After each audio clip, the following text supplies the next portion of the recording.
नमस्कार, आदाब, सत श्री अकाल। मैं हूं वसीम खत्री और स्वागत करता हूं आपका एक और दिलचस्प स्टोरी टेलिंग सीरीज में। तो आज मैं आपके लिए लेकर आया हूं मानव कौल की नई किताब कतरने में से कुछ खास कहानियां और किस्से। अगर आपको स्टोरीज पसंद है तो आप ये सफ़र ज़रूर एंजॉय करेंगे।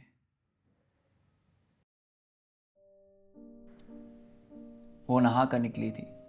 उसने तौलिए को अपने शरीर के चारों तरफ लपेटा हुआ था। उसने देखा कि उसके कमरे की खिड़की का पर्दा खुला पड़ा है। वो तुरंत उसे बंद करने के लिए खिड़की के पास गई और तभी उसे खिड़की से चांद दिखाई दिया। सुबह हो चुकी थी पर चांद अभी भी आसमान में टंगा हुआ था। उसे लगा ये सुबह का चांद भटक गया है। उसे याद नहीं आया कि पहले कभी सुबह उसने इस तरह भटका हुआ चांद देखा हो। वो चांद उसे इस कदर साफ दिखाई दे रहा था मानो अभी भी रात ही हो। वो देर तक उसे देखती रही। उसने अपना फोन उठाया और उस चांद की एक तस्वीर खींच ली। उसने तस्वीर देखी। उसमें चमकता हुआ चांद साफ दिखाई दे रहा था। उसे लगा सच में चांद को कोई अंदाजा नहीं था कि सुबह हो चुकी थी। यह उसके लिए एक बचकाना आश्चर्य था। उसने उस तस्वीर को जूम किया और चांद को देर तक देखती रही। फिर उसने खिड़की का पर्दा बंद किया। उसकी इच्छा हुई कि वो सुबह के चांद की तस्वीर उसे भेजे। क्या सोचेगी वो ये तस्वीर देखकर, वो सोचने लगी। क्या उसे भी उसकी तरह चांद के भटक जाने का एहसास होगा? फिर उसने सोचा वो तस्वीर के साथ लिखेगी कि क्या सुबह का चांद देखा तुमने? जवाब में शायद वो इस तस्वीर की तारीफ में कुछ वाक्य लिख दे।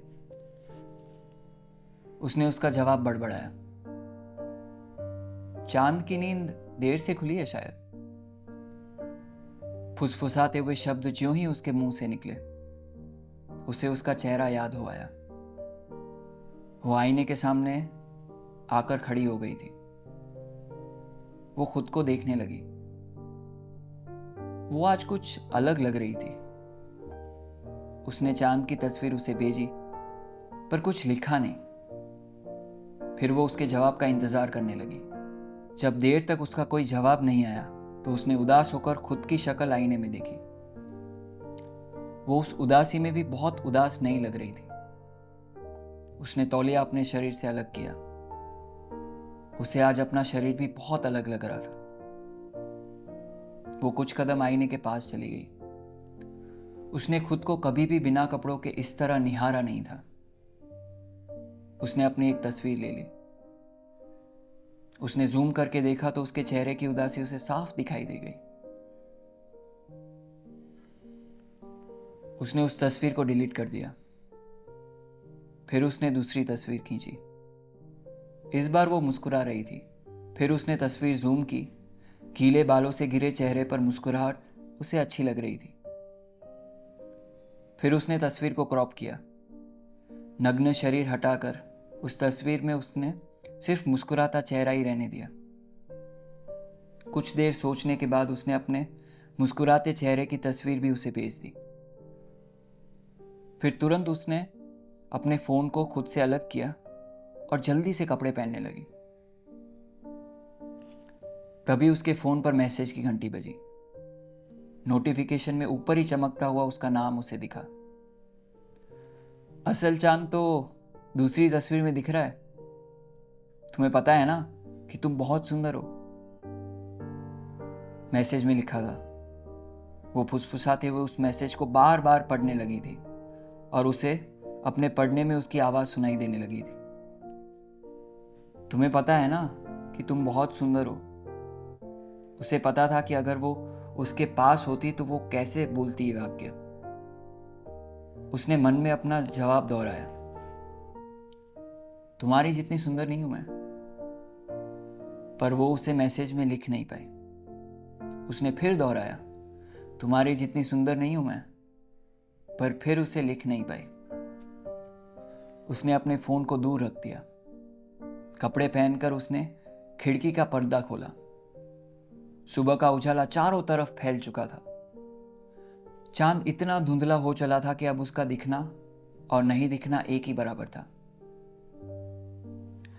चिड़ियों के चहकने में शहर की गाड़ियों का हॉर्न भी शामिल हो चुका था। वो अपने कमरे से निकलकर किचन में गई। बहुत देर लग गई नहाने में, चाय दे दो भाई, कब से इंतजार कर रहा हूं। बाहर दालान में रवि अखबार लिए बैठा हुआ था। वो तेज कदमों से किचन में चली गई और अपने पति के लिए चाय बनाने लगी। तभी उसके फोन में मैसेज की घंटी बजी। उसे फिर उसका नाम ऊपर ही दिख गया। उसने मैसेज खोला, तुम ठीक हो? उसने तुरंत जवाब में लिखा, हाँ मैं ठीक हूं, और मैसेज भेजकर फोन को साइलेंट पर कर दिया। चाय बनाते हुए वो सोचने लगी, मैं ठीक हूं क्या? ठीक होना कितना दयनीय है, कितनी त्रासदी भरी है ठीक रहने में। वो अपने दिए जवाब को बुदबुदाने लगी थी। फिर उसने सोचा कि क्या उसे मेरे ठीक बने रहने में कोई दिलचस्पी है? चाय के उबलते पानी में उसने अदरक और इलायची डाले। उसे आज तक समझ नहीं आया कि लोग चाय में इलायची क्यों डालते हैं। कितना अजीब स्वाद हो जाता है चाय का। पर रवि को इलायची वाली चाय पसंद है, सो वो उसे डालनी पड़ती थी। उसने अपना फोन वापस उठाया। कुछ देर बाद उसने अपनी क्रॉप की हुई तस्वीर को वापस रिवर्ट किया। अब उसकी वो मुस्कुराती नंगी तस्वीर उसे फिर से पूरी दिखने लगी थी। उसने कुछ देर की झिझक के बाद अपनी बिना कपड़ों वाली तस्वीर उसे भेज दी। भेजने के बाद वो देर तक फोन को देखती रही थी। उसने देखा कि दूसरी तरफ वो ऑनलाइन थी, मतलब वो तस्वीर देख रही थी,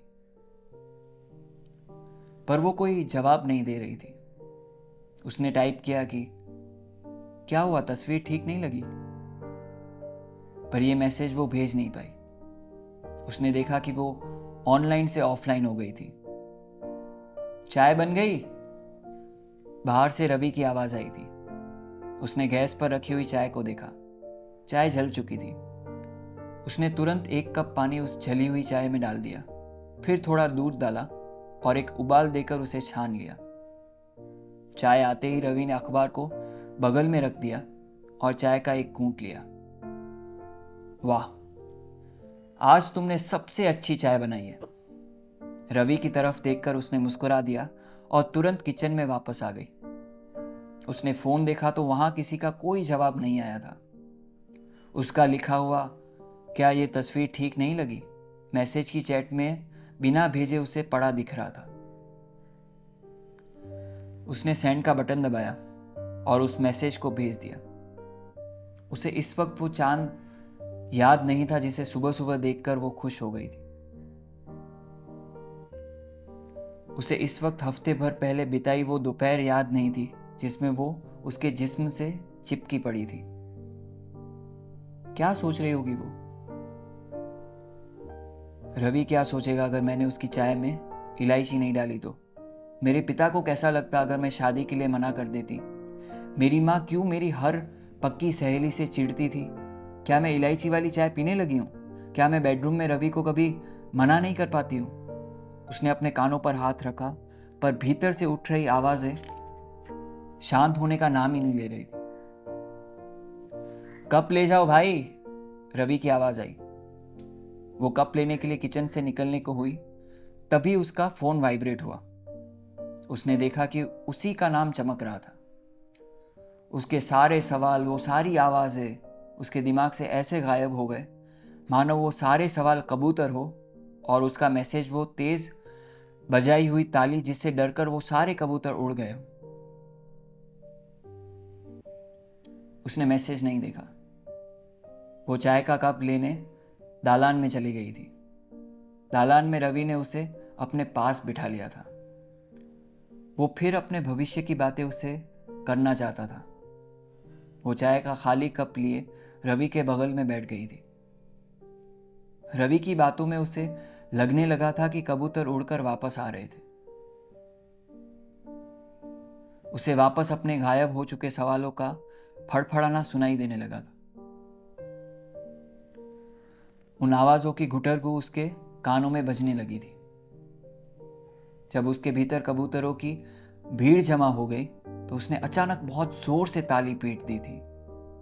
सारा आसपास, सवाल, आवाजें, रवि, कबूतर, सब कुछ देर के लिए ही सही पर शांत हो गए थे।